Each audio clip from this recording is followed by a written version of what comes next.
Hello world, it's Birdo Prey 5, Qapla, and welcome to Nitpicking Discovery, Season 5, Episode 3, Jinaal.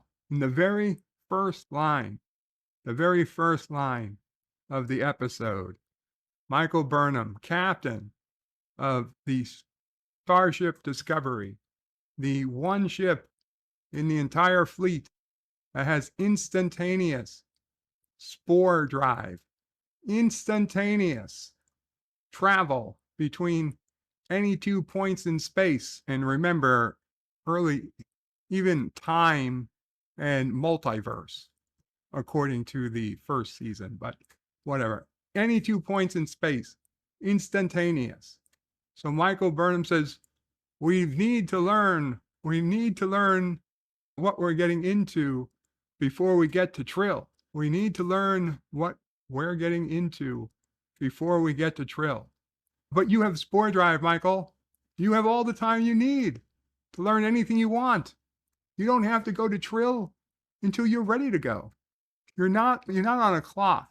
If this was real Star Trek and you were on the Enterprise and you were racing to Trill at warp 9 because you got to get there as fast as possible to make it before the bad guys, that would be on the clock. You would have a real reason to race to Trill. But you don't have any reason to race. You have all the time in the world. Anyway, of course, they will make it to Trill. Dr. Culber, he wants to go. He's going to be part of the trip. Book is fighting for his. Book really wants to be part of it because he found out last episode that this woman, the bad guy, the woman, Moll, is the closest thing he has to family. Of course, Michael's going to think about it, which is, of course, means yes. So Book's going to go down. Dr. Culber is going to go down. And Dr. Culber, every fucking scene, Dr. Culber comes on now. He has to remind us he's also the ship's counselor. That besides being a medical doctor, he is also plays ship's counselor. And every scene he's in, they got to remind us that he's a counselor now. Then there's Tilly. And I feel so bad for Mary Wiseman. They make her deliver this line. And I'm not one to make fun of people for their weight. God knows I was overweight the vast majority of my life. But don't make Tilly say that Trill is a very big planet, because you are inviting people to remind Tilly that she is now the size of a planet. And I'm sorry, but why make Mary Wiseman deliver this line when the next line makes no sense? Trill is a very big planet, 500 million square kilometers. The surface area of Trill is 500 million square kilometers. I was like, holy shit, that's huge. That's a huge planet. I was wondering, how big is that planet compared to Earth? That seems to be the first question anyone with a brain would have, right? I don't know how big Earth is in square kilometers, but I knew Alexa did. So I asked her. And you know what she told me? She said Earth is 510 million square kilometers. What? That doesn't make any sense. Tilly said Trill was a very big planet at 500 million. And so is telling me Earth is 510. That would make Trill a little smaller than Earth. And it would make Tilly, who is from Earth and not, I repeat, not the size of Earth. Tilly is not 500 million square kilometers. Earth is 510 million square kilometers. Tilly is probably 2 or 3 square kilometers. No, I'm sorry. I hate them for making me be one of them. This is what O'Brien looked at that Cardassian. He said, I didn't hate you for being you. I hated you for making me be who I needed to be, when he became the hero of Cestus 3 or whatever. Anyway, I know what I mean. I know how O'Brien felt. Poor Tilly. And so, like, why would you even say it's a big planet? Did anybody look? I know you have. I know they have science advisors. Did nobody say? Maybe say 600. Trill could be 600 million square kilometers. That would mean something. That would make it bigger than Earth, and it's a very big planet. I don't want to make it too big, because then people would complain that why, if the gravity was much greater on Trill, then that would have come up in Trek beforehand. But you could make it a little bigger, sure. But it doesn't make any sense to actually make Trill smaller than Earth and for Tilly to describe it as a very big planet. Anyway, here's a fact sheet for Trill. If you pause the video in the right spot, you can see just barely what all these little facts and figures are. And there's like the radius of the planet and the distance the planet circles from the sun. I'm going to be honest, they're all messed up. They're all messed up. They're just not quite right. I don't know who put in these numbers, but they clearly weren't doing their math correctly. We get Captain, not Captain anymore. He should be, but he's not. First Officer Rayner is being introduced to the bridge crew by Michael, and they giving everybody their second in the sun.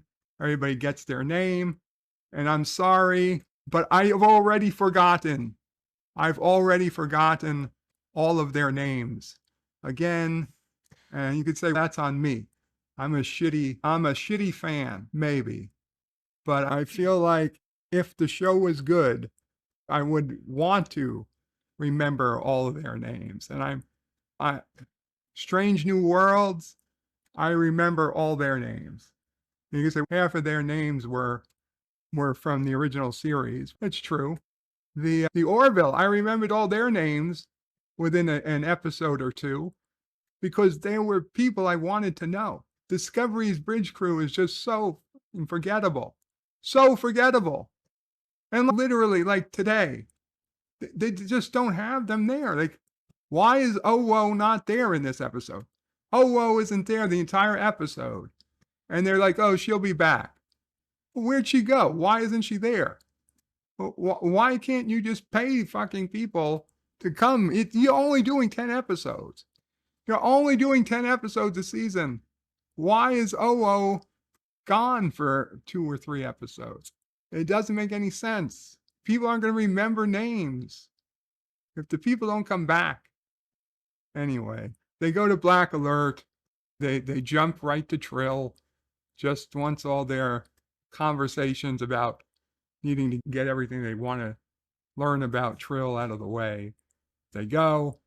We get Adira talking to Jet, confessing that she's all nervous about meeting Gray for the first time in 6 months.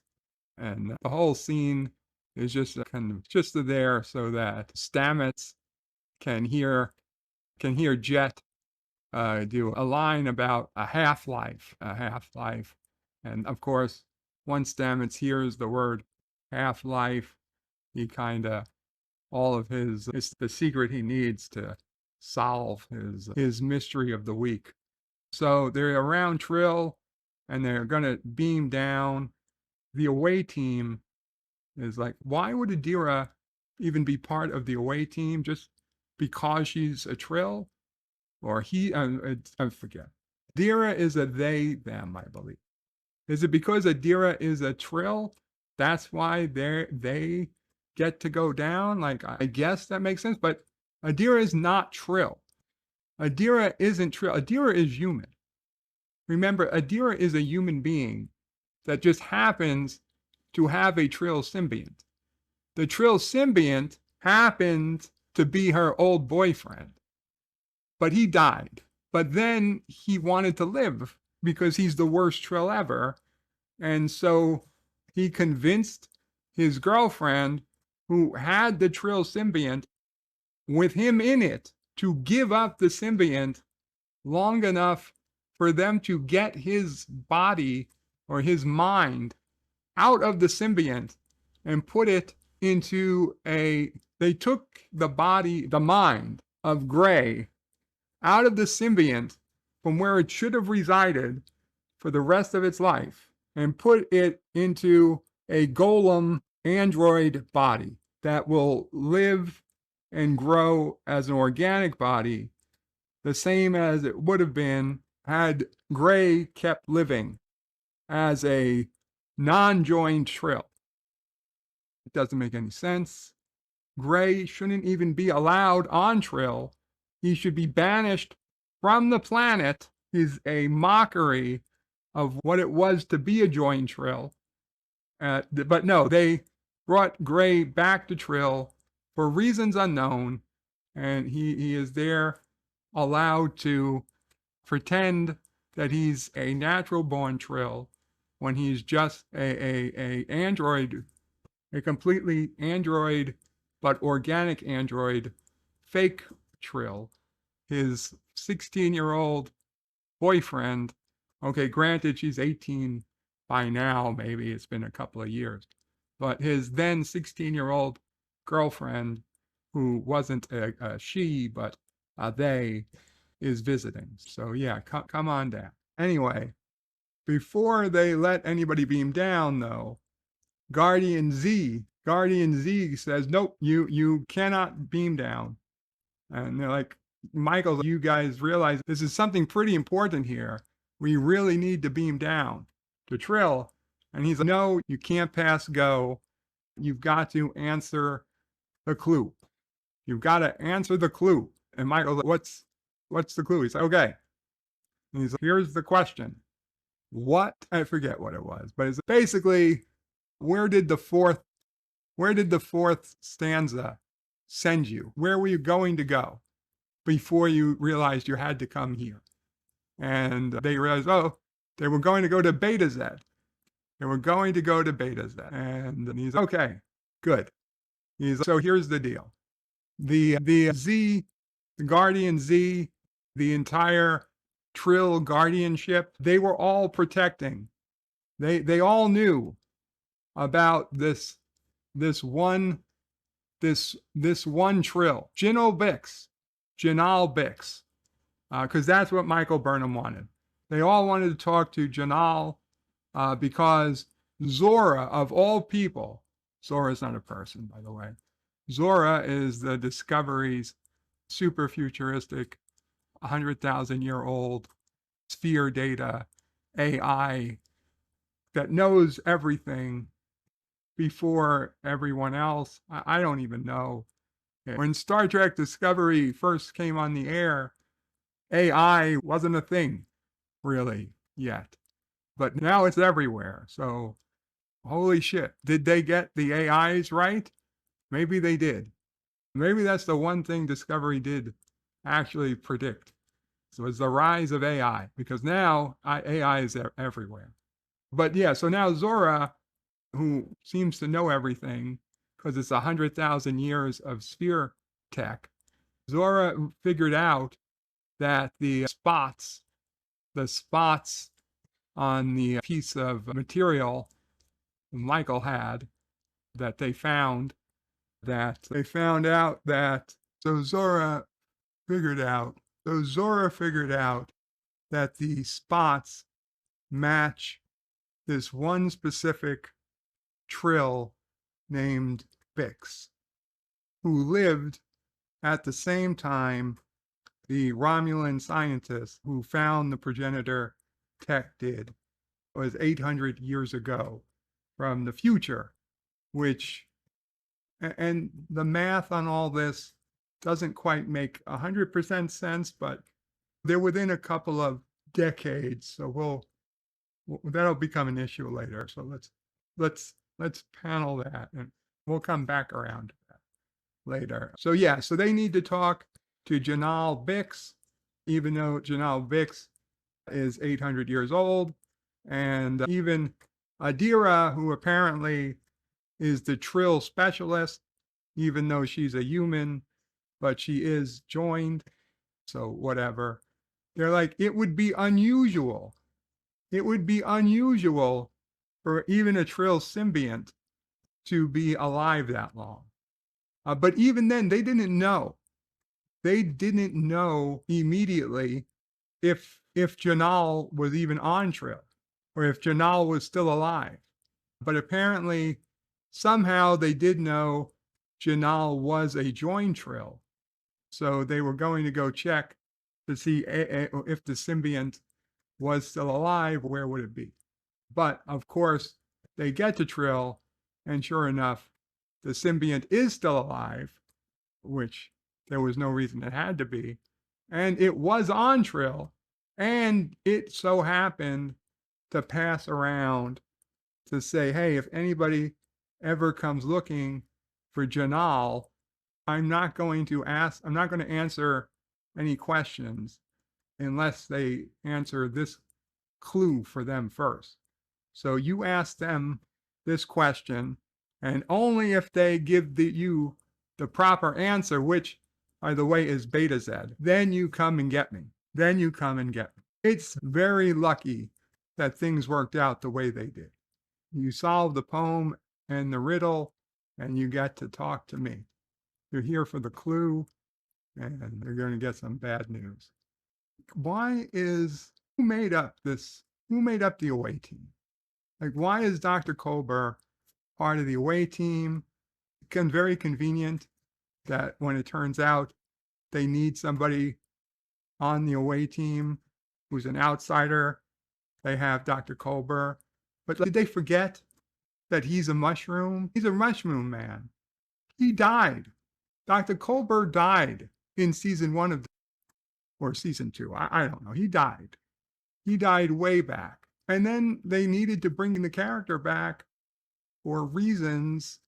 And so they made him a mushroom man. The man is a mushroom. The man is a mushroom. Adira, why is Adira part of the away team? When she beams down and her and Gray, or they and Gray are looking at each other, it's so unprofessional. It's like exactly what you wouldn't want. Exactly why you don't want teenagers, working at an important job, because it's like they don't give a shit about anything else. They're all like, you're the love of my life. No and no. We get Tilly with First Officer Rayner. Why is Tilly still on the ship? I don't know.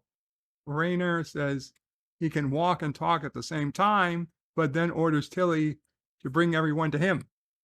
He says, I can walk and talk at the same time, but bring everybody to this room because I don't want to walk.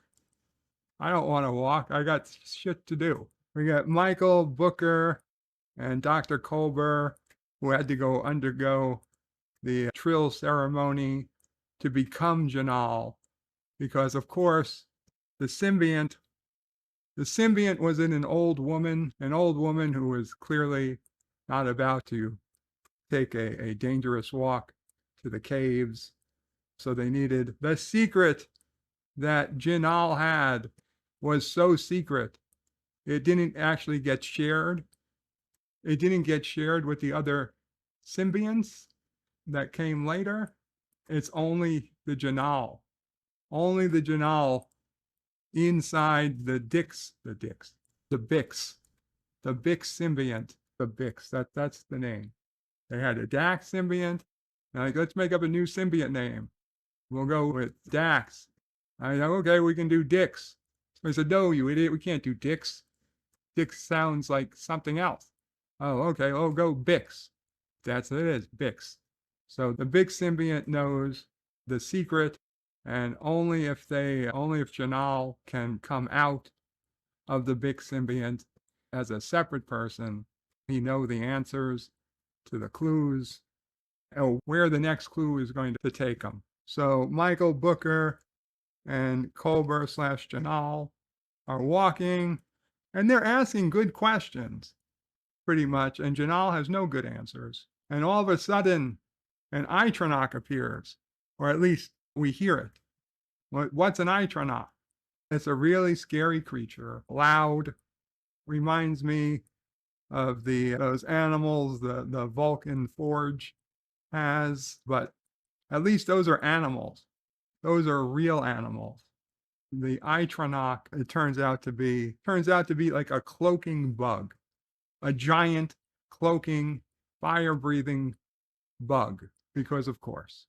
So Michael is talking to Jinaal about the technology, and the years just don't quite seem to add up.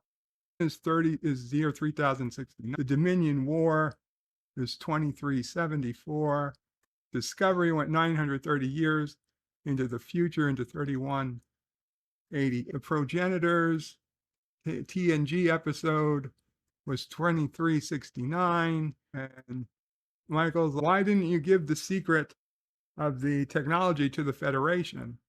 And Janal's, the Dominion War was raging. The years just don't quite add up. I don't know. I don't know. Something's weird there. So Michael and Jinaal and Book, they are continuing to talk. They're asking decent questions, but the questions they bring up are the same questions I have. Like, why would you hide this? If this is so dangerous that nobody should ever get it, why did you leave clues to it? And they're like, we did want somebody to get it when the time is ready.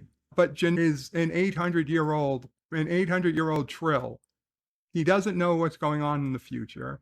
He really doesn't know. He's like, he asked them flat out, are you guys ready? Is the Federation ready for this technology? And Michael's like, I can't. She's a Federation is. And he's like, is the Federation, are you sure it's not going to fall into the wrong hands? And he's like, and it's true. It's true. But the truth is, if this technology was that bad, they should have destroyed it. Why leave clues to it? Why leave clues? There's this weird setup where Jinaal tells Michael and Book that these giant cloaking insects, that's where they need to go to get the next clue.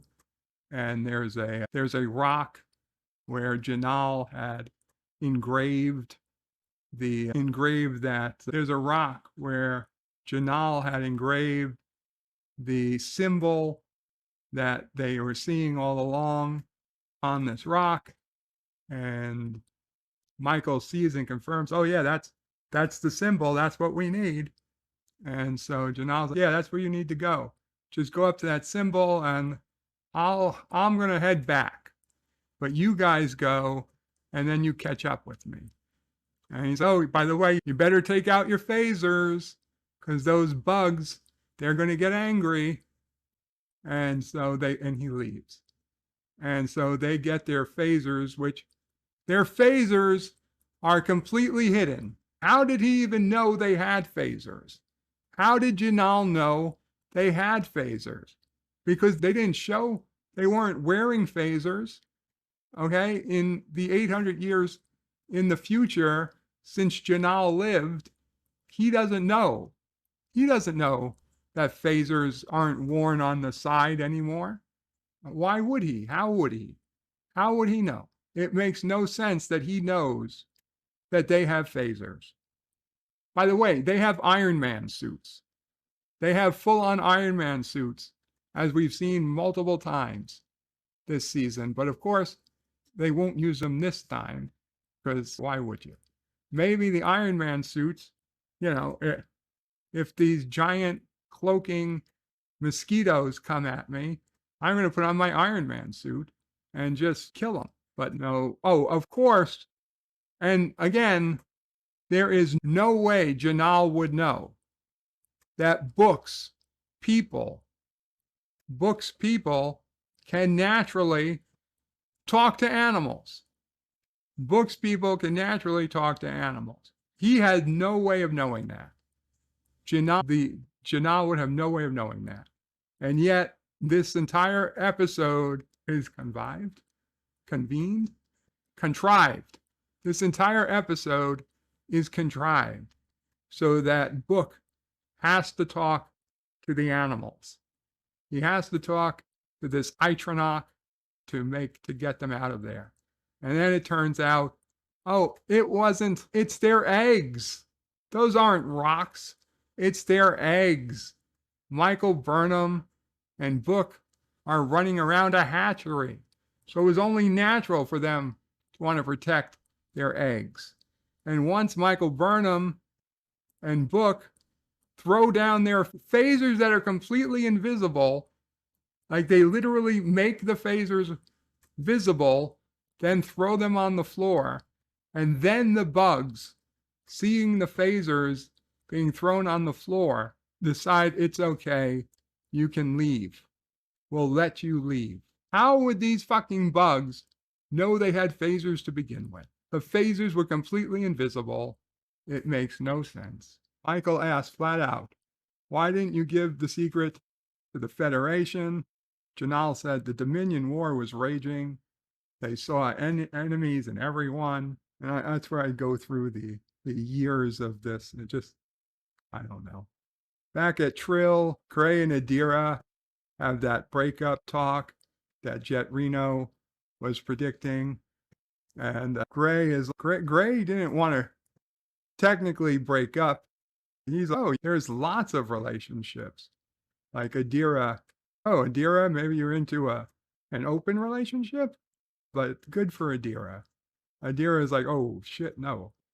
Adira was like, oh, you want one of those relationships?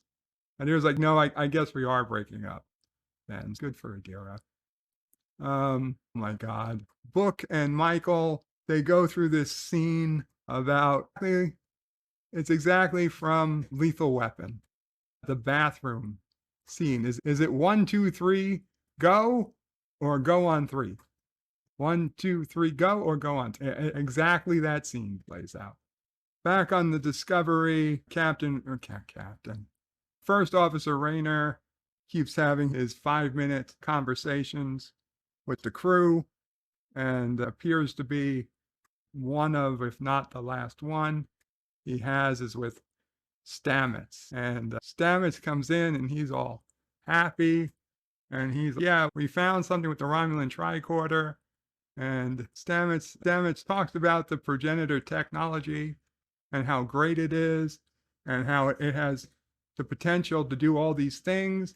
And I'm thinking, this is exactly the same technology I've heard about in Star Trek II, The Wrath of Khan. This is Genesis. And he's like, it could have incredible applications. It could even be used to reanimate the dead. Yeah, this is exactly what Genesis did. I mean, granted, they didn't say Genesis could bring the dead back to life, but that's what it did do for Spock. So Stamets is just so happy that he's working with technology that could make even the spore drive inconsequential. Until he's going to get all annoyed about Rayner making Stamets, I don't know, feel bad for asking him a question. I don't understand why Tilly would even, anyway. Tilly throws down on Rayner. He's like, you're fresh off a demotion. And Tilly attacks Rayner or gives him a 5 minutes, 5 or 10, let's be honest, like 5 minutes, a 5-minute talking to. Why he allows her to do it? No idea. Anyway, the Itono and Michael are still fighting, but it's a really good thing Book can talk to animals. They do the 1, 2, 3, go. So once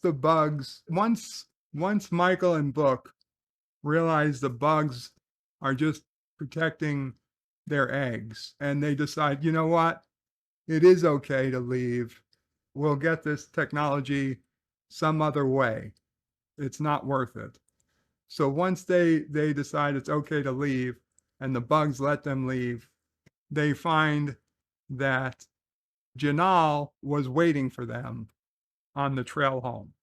He was just laying on a rock looking up at the stars, and he was hanging out And he was really happy they made it. And so they're like, he's like, yeah, the clue, it turns out the clue wasn't there. The clue was with him the entire time. And he's like, what was that? Why was that symbol in the rock? He's like, I guess it was a red herring. I don't even know what that really means. And why does it mean that? It's like herrings aren't red. He's like, I don't know. But the whole point is, why would why would Jinaal know the Earth idiom, a red herring? Now, earlier in the episode, and I'm sorry, I didn't think it was worth it bringing it up, but now I remember. Saru, no, not Saru. First Officer Rayner and Michael were talking, and he brought up an Earth idiom. And Michael's, oh, an Earth idiom. And he's like, yeah, with a human captain, I studied my humanisms, I guess, with being I was going to be serving with a human captain. So they made it a thing. They made that a thing. You're going to make it a thing, then how is it that an 800-year-old Trill would know to use an Earth idiom when he very likely, I guess it's possible he knew humans, but how would he know? It doesn't make any sense that he would know to do a red herring for a human that isn't going to show up for 800 years and may never be human. There was no reason the person who was going to find up looking for this clue was going to be human. Anyway, Jinaal had to know. Also, Jinaal had to know not only that it was going to be humans, but that the Itonos would still be living there, right? Who's to say that Itonos or whatever this alien, it's Itono. Why would the same species necessarily still be in the same place 800 years later? Why is the landscaping the same 800 years later? On Earth, forests move, forests grow, forests die. There's no reason to think that 800 years from now, the trees, even in a forest, are still going to be there. There is certainly no reason to think that if you've got like a beehive, that in 800 years, there's still going to be a beehive in the same place. That doesn't make any sense. Yeah, right. The red herring, Earth idiom, Rayner likes to be prepared, but Jinaal knew there'd be a mating pair of Itronox in the rocks 800 years later. Good thing there was no golf course or condominiums put in. Book asked Jinaal if he would have let them die, and he would have said, yeah. He said, yes, he would have let them die. Then Tarina and Saru have their first fight. Tarina is a strong woman. She doesn't need Saru's help. So Saru gets a talking to. Jinaal goes back into the old woman, Trill, Calzara. They make it back. Jinaal goes back into Kalara, and Michael thanks everyone for everything. And now Calzara says, no, thank you. Now I can rest, which really means she can die. She'd been living this long just to keep this secret. We get an odd scene, which I assume is on Discovery, although I'm not 100% sure if it isn't Federation headquarters, because Discovery obviously jumped back home, but I'm not 100% sure. It's a bar. I believe it's Red's bar, because by audio it's Red. If somebody says Red's bar, I'm Red, something like that. But Red appears to be a Ferengi, but he's a Ferengi bartender in a Starfleet uniform, pouring Tilly a Sluggo Cola, which of course was from Deep Space Nine. Sluggo Cola, the slimiest cola in the galaxy. A lot of questions. If he's a Ferengi, I understand he's a Ferengi in Starfleet, why is he the bartender? Why is the bartender a Starfleet officer? A lot of questions. Because like Guinan, she ran the bar on the Enterprise, but she wasn't in Starfleet. At the end of the episode, we got two things. We get a throwaway line that the next clue is in Tzenki space. And Tzenki, if you do a quick search on Memory Alpha, you'll see it's from the Deep Space Nine episode, The Adversary, and again brought up in by Inferno's Light. That is a species, we never see them. We have no idea what they look like. But there was a war. They talked about a war with the Tenzeki, whatever, during DS9. Cisco's old friend, Admiral Leeton, was said to fight a war with the Tenzeki, and DS9, the Defiant, almost starts another war with them. The founder pretends to be a human, takes over the Defiant and tries to start a war with the, anyway, don't worry about it. Dr. Culber asked Michael, how does having another consciousness in him even work? How is he going to explain like what it was like being Jinaal? And I'm like, you're a mushroom man. You're a mushroom man. Shut the fuck up. You can't even explain how you're alive. How are you alive now? And then at the very end, right before Adira beams back up to the Discovery after her last hurrah with Gray, and Gray saying, everybody saying their goodbyes, and all of the Trill people, all of the Trill guardians say their goodbyes. The last guardian seemed to drop something on Adira, and it clearly infected Adira. It went into Adira's clothing, maybe into her body. And of course, as that last guardian lifts up their head and under their cloak, under their hood, we see it's Moll. It's Moll, the bad guy. The bad guy is there. So how did Moll know that Adira was on Trill? Who knows? How would they have known to go to Trill? They supposedly they had people watching. They had sensors. They had sensors on Lyric. They knew that Moll and Locke had gotten back to Lyric, but they had no idea. How did they make it to Trill so quickly? Apparently, without alerting anyone that they were in the area. I don't know. I guess we'll find out next week. I'm sorry, guys. This was the most boring, shittiest episode to date. So I'm not too sorry. It just trying to make sense out of senselessness. We'll see. Hope you enjoy it. We'll see what the next week brings. Qapla all. Bird out.